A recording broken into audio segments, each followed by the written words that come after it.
Well, my brief today is to give a summary of the canola NVT trials in Western Australia, and this was our first year in actually conducting the trials in WA.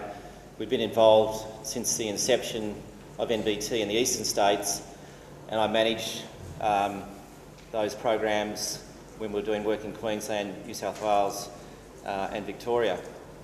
I also manage the operations of our winter cropping and biotech in those states as well. But this is our first year at the NVT trials in WA, and it's been an interesting exercise for me because as a managerial role in the other states, I didn't really get to have a look at the nuts and bolts of the whole operation, but this year I've had to. So I've got to have a look at the database and the output to growers and the whole thing. And I must say the database is pretty good. I think it's getting better all the time, and it's, for me anyway, I find it quite easy to use, but it's not really a tool that growers use generally. There's a huge amount of data there, and when John Duff and Peter Nash asked me to speak about the middle of last year, I thought the best thing to do is to actually go and have a look at all the sites, because as anyone knows who's done trials, you can have low CVs, you can have good data, but unless you've actually seen the trial, you don't know what exactly is going on. So I did that. I went out and actually looked at pretty well every single site in WA, every canola site, and many of them more than once. And I nearly drove my kids crazy going on holidays up north and looking at all these trial sites. But it was a good experience for me because I was able to actually eyeball them and have a look at them all. And it's paid off when the data's come out. So a lot of effort goes into doing this work in Western Australia and Australia, that's generating doing the trials, generating the data. But in my opinion, one thing I'd have to say is that I think it just falls over at the last step, in that growers are presented with the data, but there's not a lot of biological assessment. And so what I aim to do today is to try and provide a bit of that. And these are my opinions, they're not necessarily that of NVT or ACAS. And so you can get low CVs, but you can have things going on at the sites. So what I've tried to do is pick out some of the trials that I felt there were some anomalies, and so I'll present those. One thing I've got to say is that there's three main groups doing the work in WA, us, and we subcontract to another group, and there's another major group.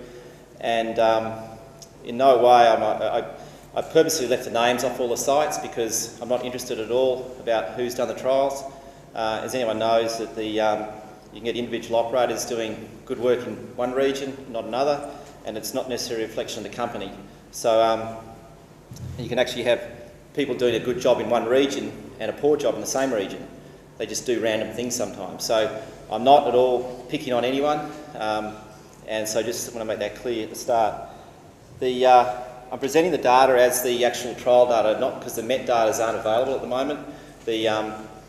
That's the long-term averages, which generally are a better guide to how things have gone.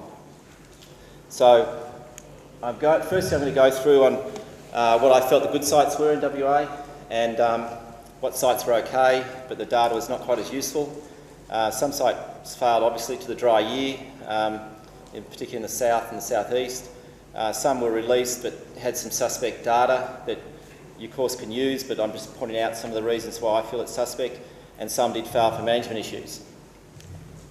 So the good sites, starting from the top of the state as far as I'm concerned, were Eridu, which is a TT trial, Minganoo, which is an HT, that means it's a herbicide tolerant trial. It had the combination of Roundup Ready, TT and Clearfields. There was 8 of them in the state. Williams, Arthur River and Katanning. And Mount Barker, South Stirlings, Skadden and Gibson were probably the pick of the 27 trials that were done in the state. They're all done, they're all either in the north or the western rim of the wheat belt or the south coast, obviously because of the season. The South Stirlings had a high CV, but I think it was still a good trial in that the data looked quite repeatable compared to the other sites in that south coast area. This is the site at Eridu. It was a well-managed trial. It was on a good representative soil type, gradation with yellow sand on the research site. It was clean, well established, timely in the way it was sown. Clearly, when I had a look at it, I only looked at that site once in October. It was about a 1.3 tonner, and the only thing about that is, unfortunately, it came out on the database as around 2 tonne, which the reason it was just a mistake. The plot widths were incorrect when they were put on the database, and the trial data was actually released with very high yields, and clearly it's not a high yielding site. And the problem with that is, for growers in the local region, if the yields don't represent what they're getting for the varieties they're growing, there's generally some question marks, and we encounter that quite a lot when we're actually getting sites at the start of the year. So when this site was recalled and then re-released with the correct data, it dropped down to about these sort of levels. But most of the varieties the growers were growing were these are some of the newer ones, but of the Telfas and the Mallee and those were around that 1.3 level. So it made the trial more credible, and that's a thing that you pick up when you look at the sites. And it was a good trial, and it was a pity that it got released with that high data, because the local growers in the region just it wasn't going to be as valuable to them. Just on these yields, the Junese are a new hybrid from canola breeders that put that there because it's got quite a yield jump to some of the others, to the older JRD. Snapper's one of the new ones from New Seed, which is more of a terrific sort of maturity, and then cobbler down at 1.3. This is one thing you notice as you go through the data, that the cobbler really has certainly been superseded from these new varieties. There's like 20 something varieties there. I've just taken out the main points of the sites rather than trying to present the whole thing.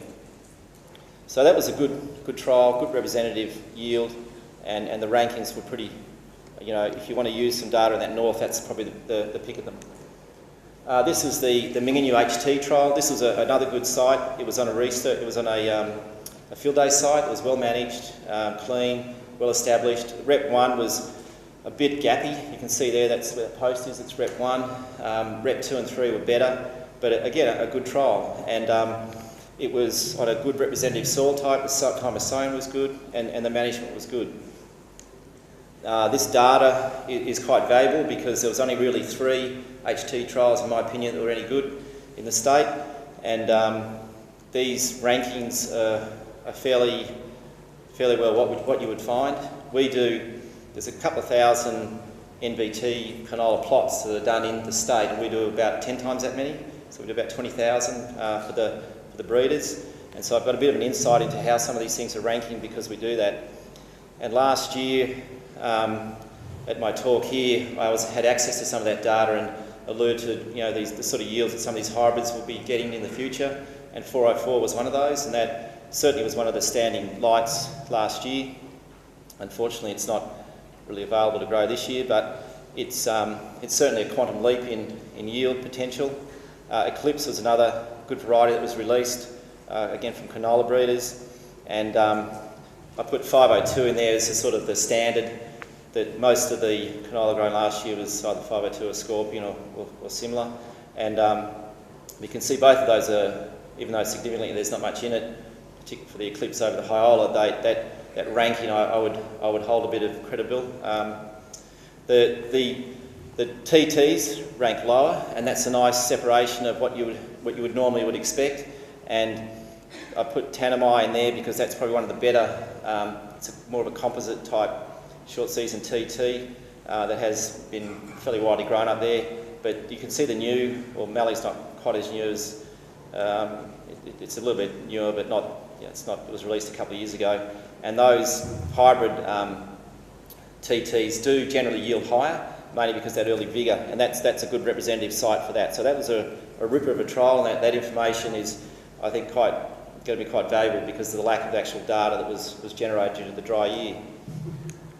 This is a site at Williams that was a TT site. Again, it was a well-managed site, nice and clean, well set up, good structure, good timeliness in sowing. Sown just before that first rain on about the 12th of May.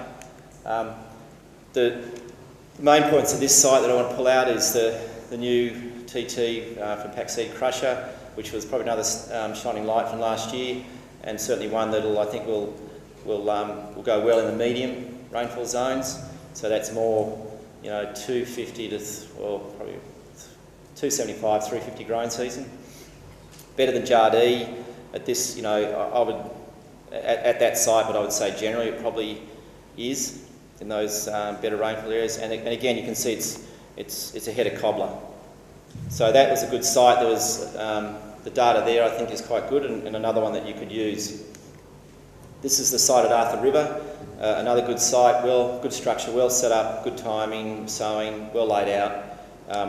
That's the plots, what they look like, and the data. Again, I've got a bit of confidence in that. The Stingray was at one of the new seed varieties. It's a bit quicker. It's a TT, a bit quicker than Terrific, but it did yield quite well there, and you've got to be careful taking too much from one site. But it seems to be one that I would keep an eye on this year. And in that site, it did beat GRD and it did beat Crusher, because that site we had at Arthur River was further east than the Williams site, and it was just as everyone, that Albany High was seen to be the cut-off where the clouds came, and it just was a bit tighter. So the Crusher didn't quite go as well there. The Stingray is probably one for more of that sort of lower rainfall zone. This is the HT site at Katanning. That was a good site. Again, well laid out, looked magnificent. And unfortunately, it really dried out there. And this is how the plots look. You can still see the rows. So it had a lot of potential, but it didn't really fulfil that potential. So there was some weird stuff happening there. Caught up, some of the breeders are sort of, wondering how the rankings of their varieties could have ended up how they did, but that site really pinched out. It had a lot of biomass. So some of those longer season varieties that really had a lot of leaf area on them, they transpired themselves to death at the end. And so that's an overview of the site. Very good trial. And the representative yields at that site, Hyola, 44 was the winner there as well. Beat 502 by a bit. The 46 Y83, the Clearfield, went quite well there. In fact, quite a few of the Clearfields did. Taipan is the new sort of Scorpion from New Seed. Went okay. And then you can see the yield jump from the TTs, Crusher and Jardee. So that's another good site that you could use. This is the Mount Barker HT trial, another good site, very well laid out, clean. You can see the farmer's crop, the windrows. It was a good paddock. And again, the data here I'd be fairly confident in. Again, the 404 was the winner by a fair bit. Mustang was a bit longer growing season. The Mustang came closer to the 502, which generally didn't last year. And then you can see where Crusher is in relation to Cobbler, and I would say that's quite a representative result as well from from the internal results that we've got. That the Cobbler really certainly has been superseded, and that wasn't a high rain. I can't remember how many mils it was there, but it was at Kendenup, and it wasn't high, but it had that cooler finish. So I think those rankings you could use. This is a site at Scadden. This was a good trial. You can see the differentiation of the flowering there and the growth. It was a very good trial and well managed. And the results, it had a fairly high CV, but I'm fairly confident in that data because it had high yields, so there was some separation within the data. The interesting thing here is you've got some of these other varieties coming in on the south coast, which anyone who lives down there would already know. You've got 4-4, Fighter. Some of these other varieties that just don't make it in the wheat belt make it on the south coast. Interestingly, at that high yield level, even the quicker ones like the Stingray have gone quite well. But Cobbler again down at the bottom. Gibson and South Sterlings were both good trials, and they put them there together because they rank nearly identically. Again, you've got some of these other varieties that you don't normally see grown in the wheat belt, the 751, or that haven't got the adaptation in the wheat belt proper. 751 and 555 both went quite well.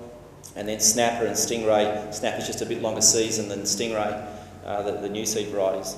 So both of those, again, the CVs are a little high, but they were good trials, and I think the results there will probably be repeatable for the next years. So that's they're the best sites. So around about 30% of the trials I think were quite good, and that even though most people are saying there was a lack of data last year, there was a lack of data, but the data that came out of those 9 trials I think is quite good, and there's some anomalies in it when you look closely, but generally I think they're the ones you should use if you're going to use any. Most of the decisions, of course, for sales and for what growers are doing have already been made. There's not much seed available. I think there's a few of the new seed lines still available, so the decisions have already been made. But anyway, it's still useful to know that. Some sites were good or okay, but the data not quite as useful. And this is a thing you get in dry years. You can, in some, when you get a dry finish, you can get no separation of the data, the LSDs. The yields don't really differ from the LSDs, so you can't really distinguish between the varieties that well. Eneabba was a good site, but it was quite a weird one. I don't know that region that well, and the only thing to beat Cobbler was Junine, all the rest were below it, that was quite different to pretty well all the other trials in the state. Pretty well everything's, particularly newer lines, are beating Cobbler, and so I'm just not sure about that one. Farmers in that region may want to use that information because it did have a good low CV and it did have a good yield. It yielded up around that 1.6, 1.8 tonnes. Wagen wasn't really a good site. It was a bit atypical of the soil types in the region, and no varieties were significantly different to Cobbler. It yielded around 0.8 to a tonne. And Broome Hill was a good site, but there was no separation of data, and same with Mount Madden. They just got droughted. So this is that's the site at Eneabba. Very nice trial, well grown, well managed. Had I think a CV of 3 or something. It's pretty low, but it just didn't have sort of results that you would normally expect. This is the site of Broome Hill. It was a very good trial as well, well managed and it just ran out of moisture. It was on the sort of eastern side of the Albany Highway, and that's the site at Mount Madden. It went in really well. It was a beautiful trial when it was sown, but it just had no rain. I mean, it ended up yielding about half a tonne, and so varieties like Stingray, Tanami, Skadden, Tumby, Mallee and Telfer were all around about that 455, 50 kilos per hectare. There wasn't a lot of separation in the data. It did get released because it had low CV and the yields were a bit higher. I suppose the only message there for the growers in that region is that you really got to stick with those quick varieties, because things like anything a bit longer, Argyle, Fido, Terrific, just bomb completely. So that's probably a summary of those 4. There was 9 out of the 27 failed because of the dry year. Some probably would have anyway. Cunderton was sown into May, but it was a well-managed site. There's nothing wrong with that. If you didn't get your trial a crop in before that first rain, or on that first rain in sort of 12th, 13th of May, they didn't make it.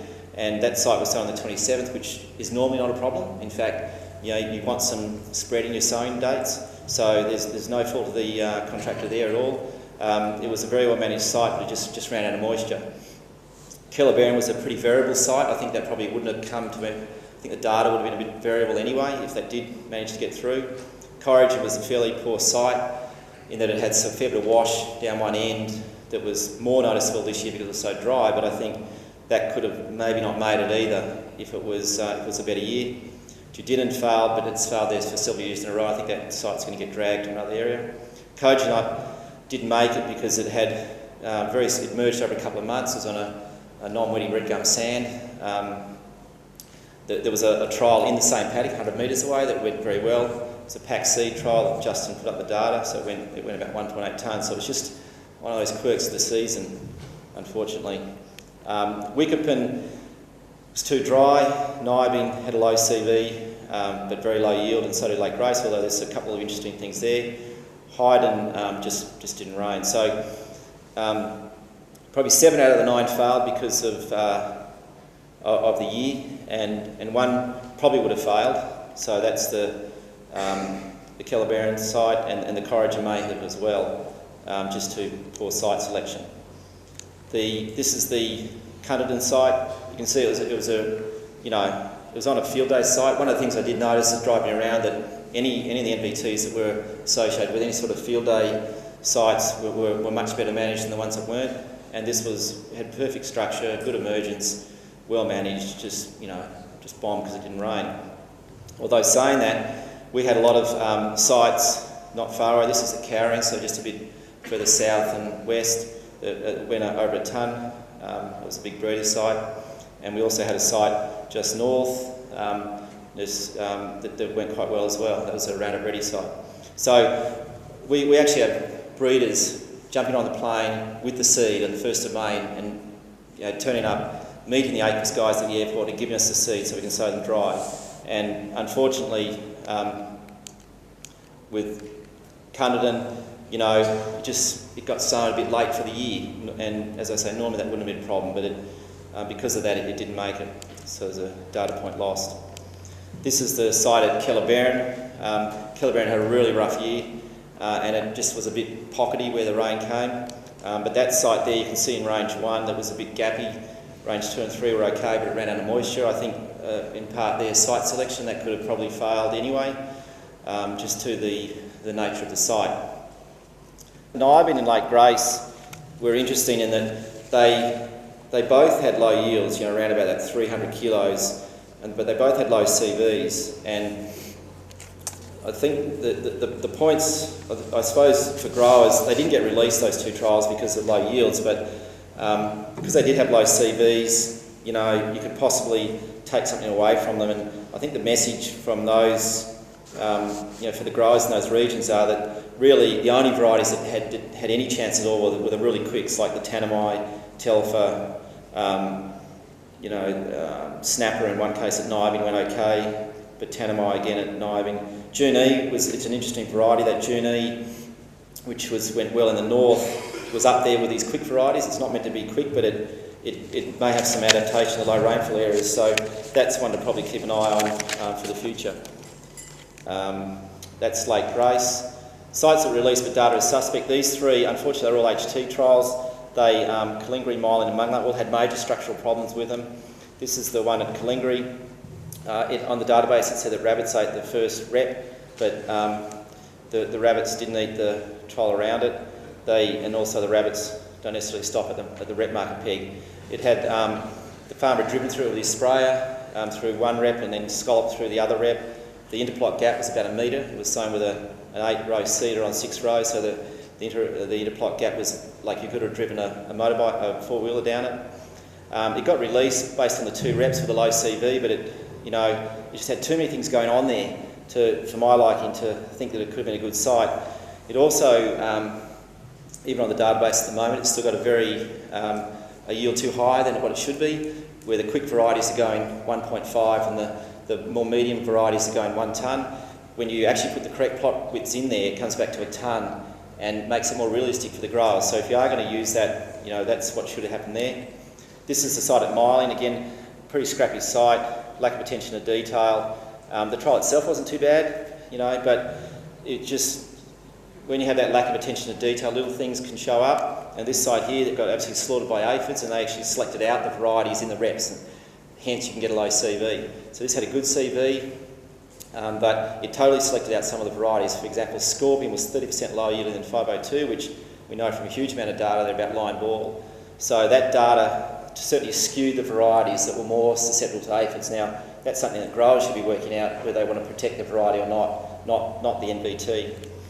That's Munganup. Those are actually plots on either end that were missing because they got sprayed. It got waterlogged, it had a lot of grass weeds, and then it had a lot of growth, but it only went about 1.5 tonne, 1.6, 1.7 tonne. So that one's a bit suspect as well.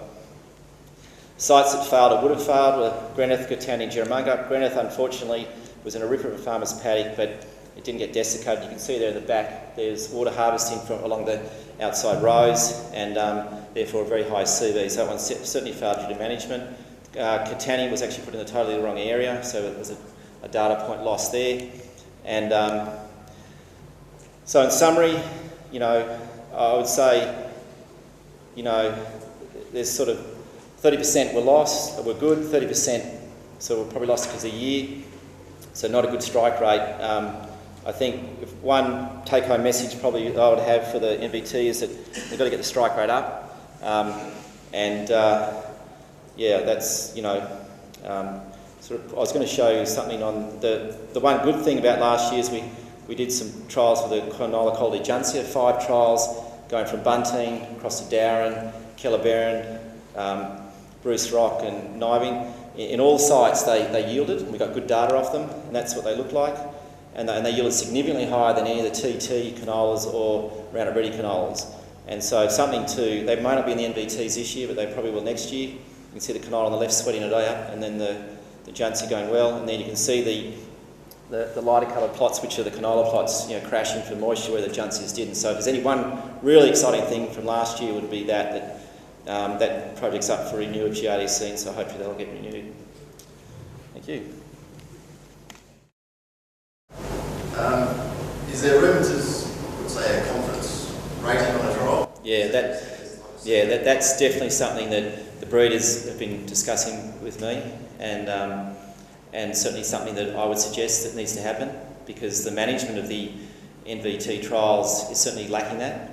And it's, you know, when I look at how the breeder work's done, it's far more sophisticated in every way, the contracting way, how it's managed through the growing season and the reporting back to the individuals. And it's not been happening, it doesn't happen with NVT. And so without that confidence, yeah, for want of a better word, you know, you just don't really know how good the sites are. So I think that's something that definitely needs to be looked at.